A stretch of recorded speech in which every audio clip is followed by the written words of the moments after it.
Hello and welcome to the channel. Today I want to talk about something I have discussed previously already, but this is something that is very close to my heart, and so I wanted to make a part 2 about reading, basically. And you might have guessed if you see this book on the right of me and left of you, I have been reading Dostoevsky to kind of just...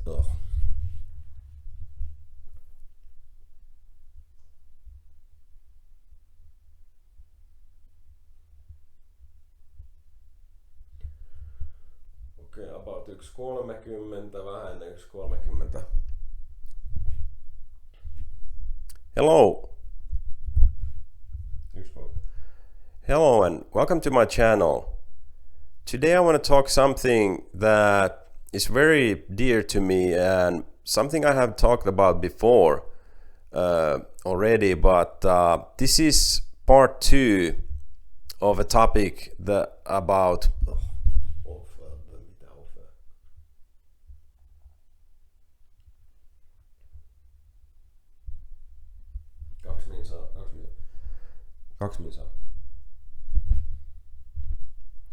Hello and welcome to my channel. This is another video I wanted to make about reading and reading books, because this is a topic that is very dear to me and close to me, and I feel like it...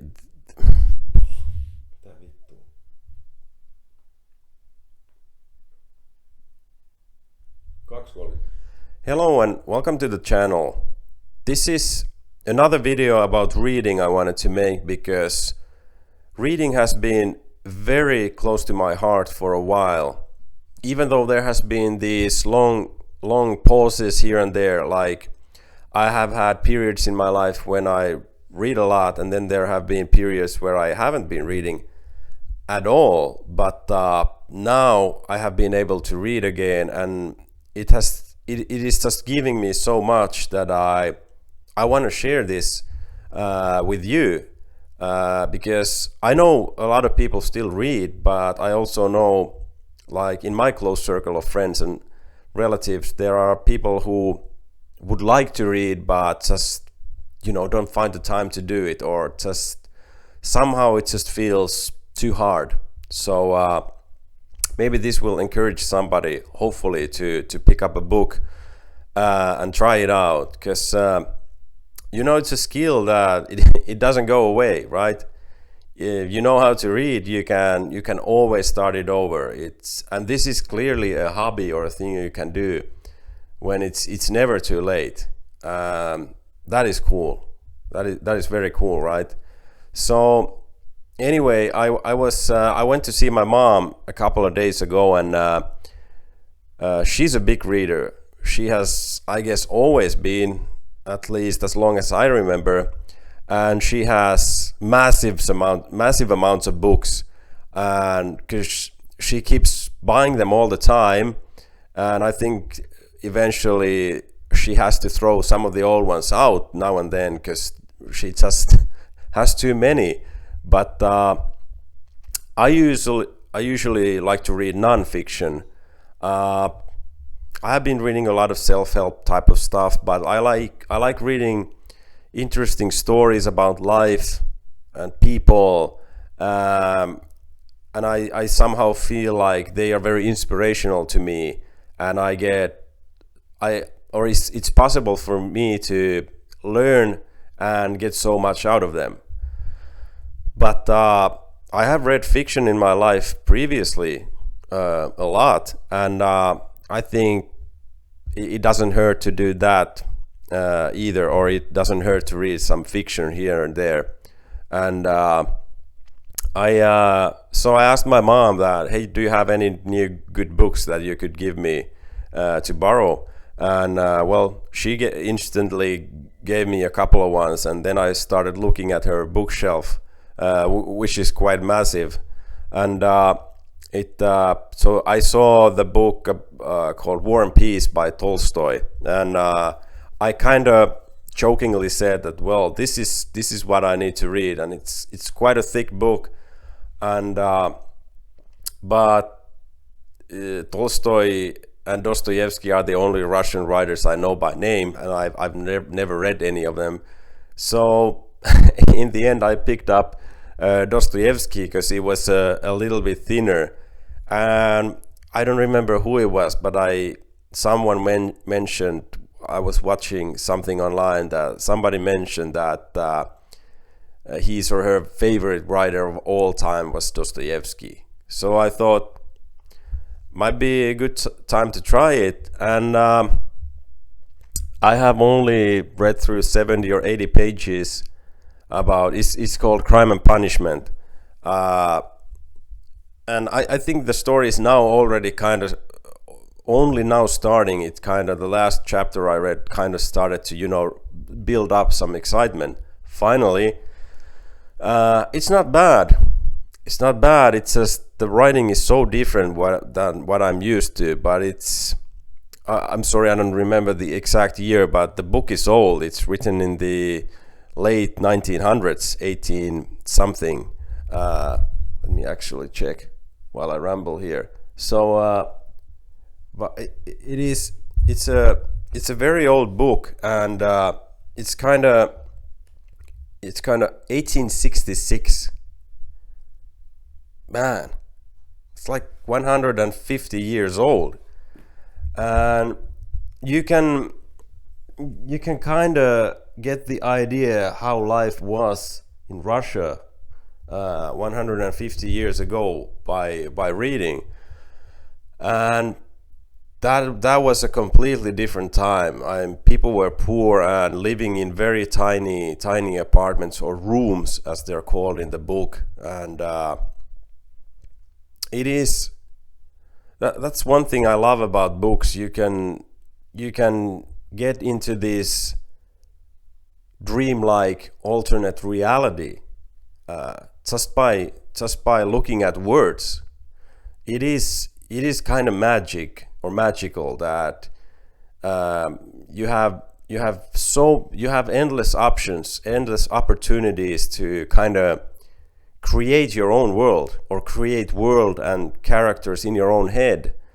So I think it's magical, and books are like adventures that you can take, and there are hundreds of different adventures you can take. Obviously we don't have time to take them all, so we have to pick and select. But here you can use online reviews, but I think it's better to ask your friends and family what have they enjoyed, and then if you find someone who has a similar taste, you can give recommendations and get them from somebody else.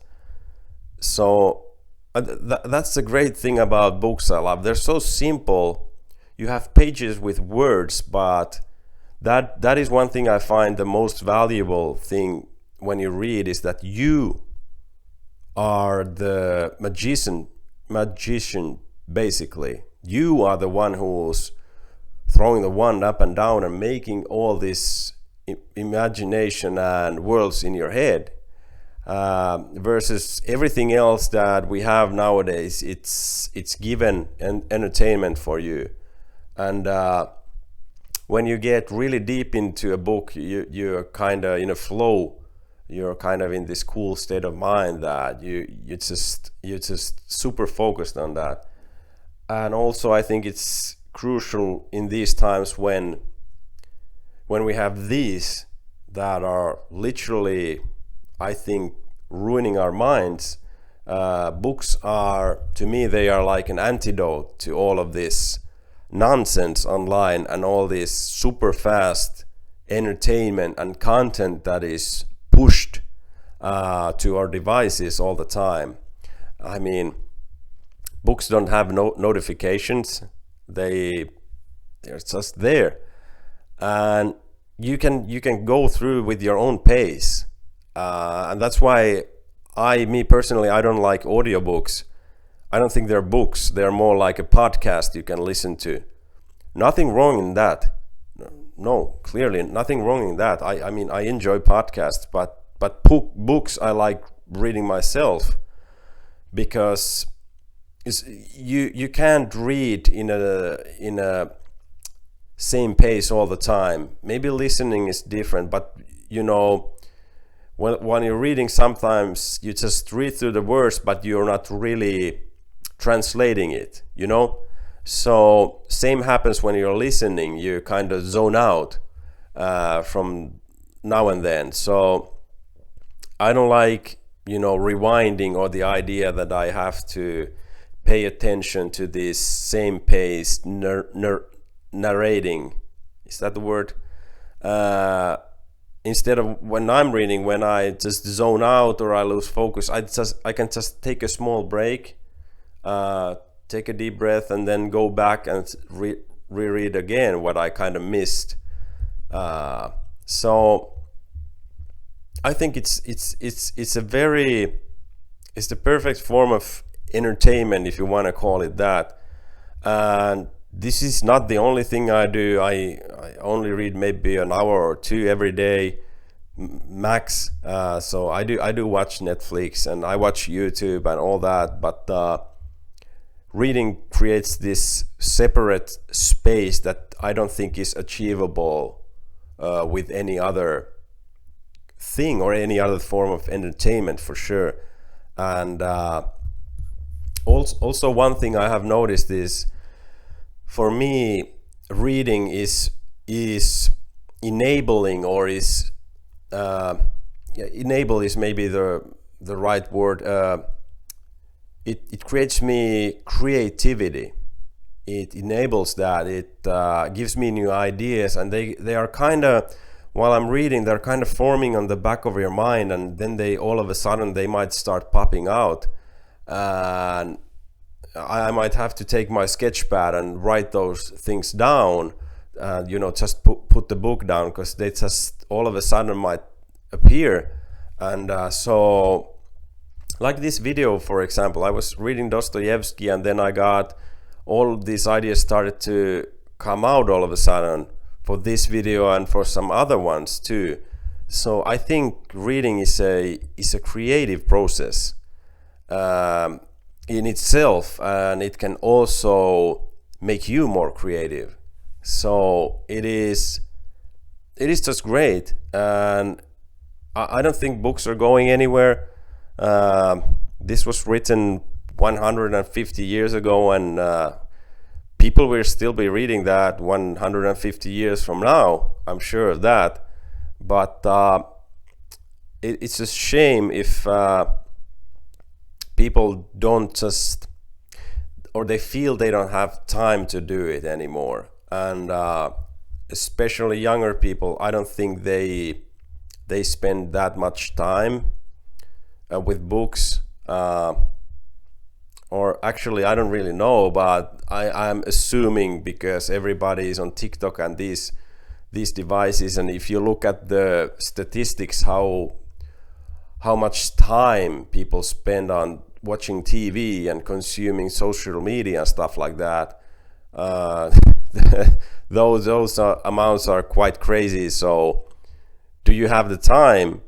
And if you have the time, do you have the ability to concentrate? Because reading requires concentration.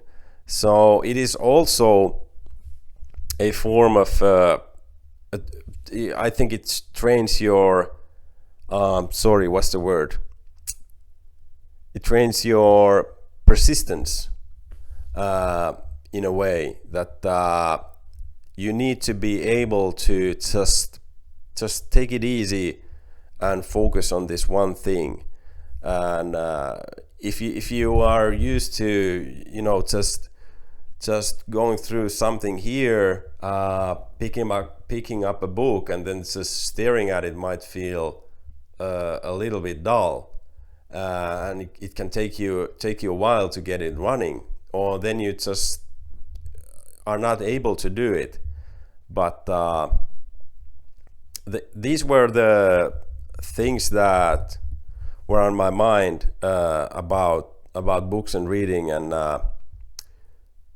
overall, I'm just just very happy that I have been able to do it again. I had this period that I was reading, but it was occasional. Now that I've had more time, I have really been trying to up my reading, and it has been so far quite successful. And I just hope people would read more. I mean, I love books, and at the moment, I have to confess, I am not sure if I'm gonna finish the Dostoevsky book, because it was just at the beginning, it was kind of weird, and it was not really, you know, attractive, but I wanted to really try and not give up too early, and now it kind of up the ante and got interesting all of a sudden. So hopefully I will make it through that. I would just want to read one of these classic books, and especially classic Russian writers, you know, just to be maybe able to say that, yeah, I have read one of them, you know. And there are plenty of other classics I have tried, but I just, you know, gave up on them. And maybe that's a good way to wrap this video up. A couple of words of wisdom spoken by my mom to me years ago were something like this, that she said, if you don't like a book, just start up a new one. And I think that's brilliant. I mean, there's no reason to clinch on to anything you are not really liking. There are literally hundreds and hundreds of books you can choose from, so just pick up a new one. And I think I have been maybe too strict about reading non-fiction only or almost exclusively, so maybe I should be reading fiction more again. And I think as long as you're reading, I think it's good. It's a lot better than if you're not reading at all. So pick whatever fits you, and I hope you good reading sessions in the near future. And I'm gonna try to finish up this Crime and Punishment in the near future. So thank you for watching, and see you in the next one. Bye bye.